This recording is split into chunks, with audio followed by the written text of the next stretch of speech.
Hi students, welcome to online classes of current convent children's academy. आज अपनी next chapter की बात चलेगी जिसका नाम है केमिकल इन एवरीडे लाइफ, यानी कि केमिकल या फिर केमिस्ट्री इन एवरीडे लाइफ एक ही बात है। देखिए, हम देखते हैं कि अपनी बॉडी के अंदर बहुत सारे केमिकल रिलीज हो रहे हैं जो कि डाइजेशन में और भी बहुत सारी चीज़ों में हेल्प करते हैं हमारी। दूसरा, बिल्डिंग कंस्ट्रक्शन में सीमेंट वो केमिकल होता है, कोल्ड ड्रिंक्स में केमिकल यूज़ होता है, और भी बहुत सारे ईटेबल ऐसी चीज़ें हैं, खाने योग्य ऐसे पदार्थ हैं जिनमें केमिकल यूज़ होता है।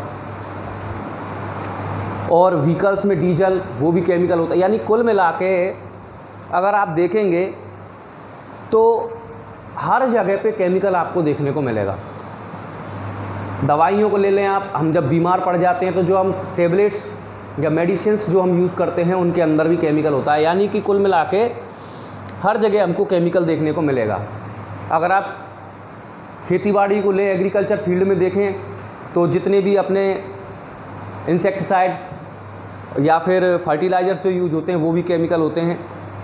यानी केमिकल्स जो हैं उनका हमारे रोज़ाना के जीवन में बहुत ज़्यादा योगदान है। या फिर हम ये भी कह सकते हैं कि without chemicals we can not imagine our daily life, यानी कि हम ये बिल्कुल इमेजिन ही नहीं कर सकते कि हमारे जीवन में कुछ आगे बढ़े। तो ये होता है केमिकल, और केमिकल डेली जीवन में बहुत ज़्यादा यूज़ होता है। सबसे पहले इसमें हम बात करेंगे एसिड, बेस एंड सॉल्ट की।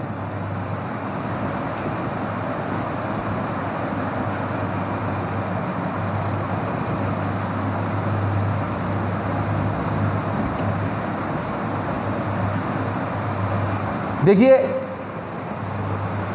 इसमें अगर हम सबसे पहले क्या बात करेंगे, एसिड की बात करेंगे फर्स्ट नंबर पे। एसिड की अगर मैं बात करूं तो ये जो हैं टेस्ट में सॉर होते हैं, sure in test, sure in taste, यानी स्वाद में खट्टे होते हैं ये। और एसिड जो है एक वर्ड से डिराइव्ड हुआ है, डिराइव्ड फ्रॉम अ वर्ड, और उस वर्ड का नाम है एसिडस। और इस एसिडस का मतलब होता है श्योर यानी खट्टा। यानी कि एसिड का मतलब होता है कि दो substance which sour in taste, यानी कि ऐसे पदार्थ जो स्वाद में कैसे हों, खट्टे हों। और ये बहुत सारी चीज़ों में पाए जाते हैं, जैसे कि एसिटिक एसिड विनेगर में। अगर इनके पाए जाने की बात करें तो एसिटिक एसिड विनेगर में पाया जाता है। टार्टरिक एसिड टेमेरिंड यानी इमली में पाया जाता है। मैलिक एसिड एप्पल के अंदर पाया जाता है। और भी जैसे कि फॉर्मिक एसिड, स्टिंग ऑफ एंट यानी चींटी के डंक में पाया जाता है। इस तरीके से बहुत सारे ऐसे एसिड हैं जो नॉर्मली आपके डेली लाइफ में पाए जाते हैं। एक और अगर बात करें तो हमारे स्टमक के अंदर HCl प्रोड्यूस होता है, ये भी एक एसिड है जो कि डाइजेशन में हेल्प करता है। कुल मिला के ये बहुत सारे एसिड हैं, और इनको कहेंगे एसिड, और इनको कहेंगे एसिडिक सब्सटेंस। ऐसे सब्सटेंस जिनके अंदर कोई एसिड पाया जाता है उसको एसिडिक सब्सटेंस, और जो एसिड पाया जाता है उसका नाम होता है एसिड। एक जो सबसे इम्पोर्टेंट बात है इसकी कि जो एसिड होते हैं turn blue litmus into red, यानी कि ब्लू लिटमस को रेड में अगर कन्वर्ट हो जाए, यानी आपके पास कोई केमिकल है, आपने ब्लू पे डाला और वो रेड में अगर कन्वर्ट हो गया, दैट मीन्स वो क्या है, एसिड है। ये बात हुई नॉर्मली एसिड की। थोड़ी सी बात करते हैं हम बेस की।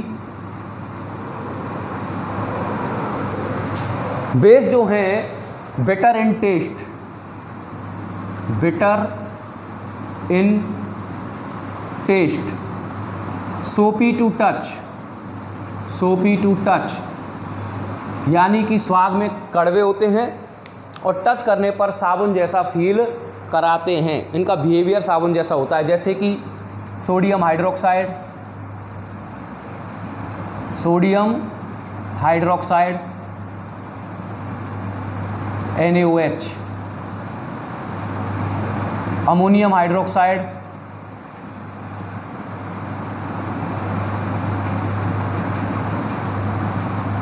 NH3OH, पोटेशियम हाइड्रोक्साइड,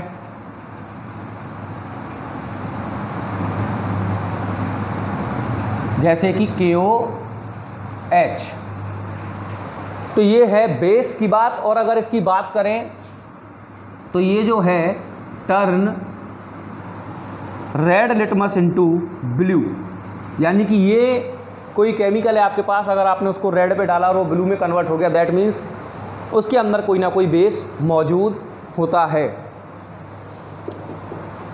एक और बात अगर मैं कहूँ कि देखिए एसिड और बेस दोनों ही वाटर सॉल्युबल होते हैं, और बेस जो है, बेस को अगर आप एसिड में मिला देंगे तो इसको न्यूट्रलाइज कर देगा, इसके इफेक्ट को ख़त्म कर देगा। और एक बात, ऐसा एसिड जिसमें वाटर, एसिड की मात्रा वाटर से ज़्यादा हो, एसिड की जो अमाउंट है वो क्या हो, मोर देन वाटर, तो ऐसा जो एसिड है वो कहलाएगा डाइल्यूट एसिड।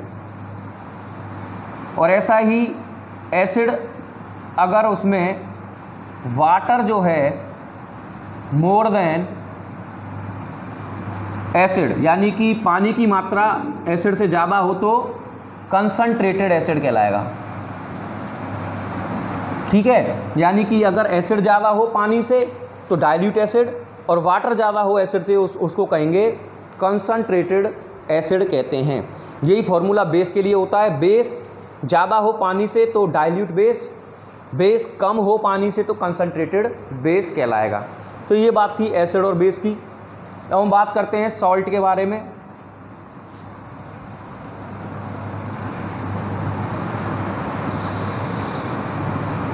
देखिए एक रिएक्शन होती है न्यूट्रलाइजेशन रिएक्शन, जिसके अंदर कोई भी एसिड बेस के साथ रिएक्ट करता है तो साल्ट बनता है और साथ में बनता है वाटर। तो इस तरीके से साल्ट फॉर्म होता है और इस रिएक्शन को कहते हैं न्यूट्रलाइजेशन रिएक्शन। न्यूट्रलाइजेशन रिएक्शन इस तरीके से बन जाता है साल्ट। जैसे for example HCl hydrochloric acid है, बेस ले लें NaOH, ये बेस है सोडियम हाइड्रोक्साइड। H और OH आपस में मिल जाते हैं, बनता है NaCl plus H2O। NaCl sodium chloride, ये एक सॉल्ट है। ठीक है, ये देखिए इसमें क्योंकि एनर्जी इवॉल्व होती है, या फिर हम कह सकते हैं कि एनर्जी निकलती है, इसलिए इसको एक्सोथर्मिक रिएक्शन भी कहते हैं। इसके बारे में अगर मैं और बात करूं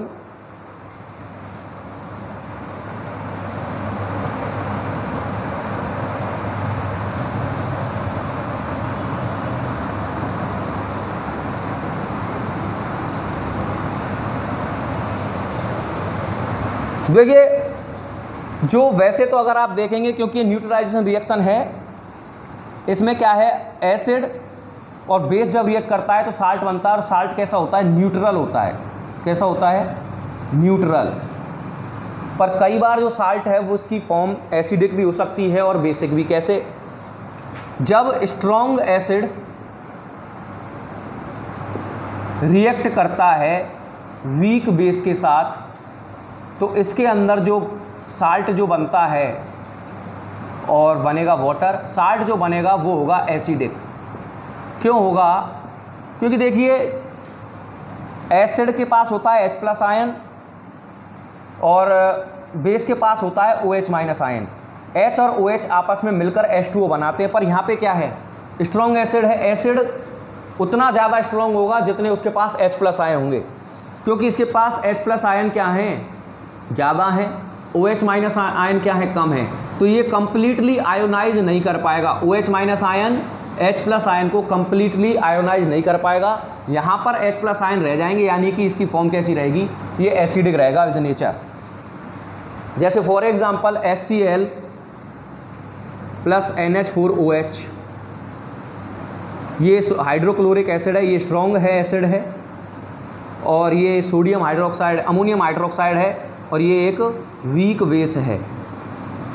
तो इनसे जो बनेगा वो रहेगा NH4Cl ammonium chloride plus H2O। ये जो रहेगा ये कैसा एसिड कैसा साल्ट रहेगा, एसिडिक साल्ट रहेगा। कैसा साल्ट रहेगा, एसिडिक साल्ट रहेगा।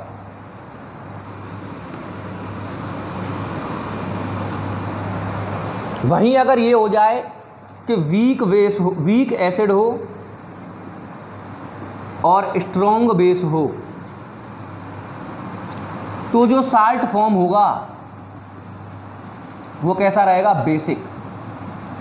ये मैंने आपको बता ही दिया है। देखिए एसिड में एसिड क्यों है, क्योंकि उसके पास H प्लस आयन है। जितने ज़्यादा H प्लस आयन उतना ही स्ट्रॉन्ग एसिड, जितने कम तो वीक एसिड। ऐसा ही बेस के साथ होता है। बेस के अंदर होते हैं OH माइनस आयन, जितने ज़्यादा उतना स्ट्रॉन्ग, जितने कम उतना वीक बेस ये कहलाएगा। तो जब वीक एसिड स्ट्रॉन्ग बेस से रिएक्ट करेगा तो क्या होगा, यहाँ H प्लस आयन कम है, OH माइनस आयन ज़्यादा हैं, ये इसको कंप्लीटली आयोनाइज नहीं कर पाएंगे। इसके अंदर क्या रह जाएंगे, कुछ OH माइनस आयन, यानी कि यहाँ पे क्या रहेंगे, ये इसमें OH माइनस आयन आ जाएंगे सॉल्ट के अंदर, यानी इसकी फॉर्म कैसी रहेगी, बेसिक। जैसे कि CH3COOH एसिटिक एसिड का फॉर्मूला है, ये कैसा है, वीक एसिड है, और इसकी रिएक्शन करवा दें हम NaOH यानी स्ट्रॉन्ग बेस के साथ। NaOH एक स्ट्रॉन्ग बेस है, सोडियम हाइड्रोक्साइड।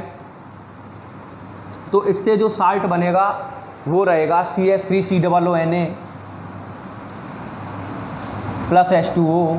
ये जो साल्ट बनेगा ये रहेगा बेसिक इन नेचर, ठीक है। और अगर मैं बात करूं साल्ट के बारे में, तो इनका जो बॉइलिंग पॉइंट BP और मेल्टिंग पॉइंट MP होता है वो बहुत ज़्यादा होते हैं, यानी मेल्टिंग पॉइंट और बॉइलिंग पॉइंट हाई होता है किसका, साल्ट का। दूसरी बात करूँ तो ये क्रिस्टल फॉर्म में पाए जाते हैं। किस फॉर्म में पाए जाते हैं, क्रिस्टल फॉर्म में। कई बार क्रिस्टलाइन वाटर के रूप में भी ये पाए जाते हैं, जैसे कि Na2CO3.10H2O, ये डिटर्जेंट का फॉर्मूला होता है। इसके अंदर जो ये .10H2O आपको दिख रहा है, इसको कहते हैं क्रिस्टलाइन वाटर, क्रिस्टलाइन वाटर, और ये हमेशा साल्ट के अंदर ही पाया जाता है। तो ये बात हुई हमारी एसिड, बेस एंड सॉल्ट की। इसके बाद आती है इनकी डेफिनेशन।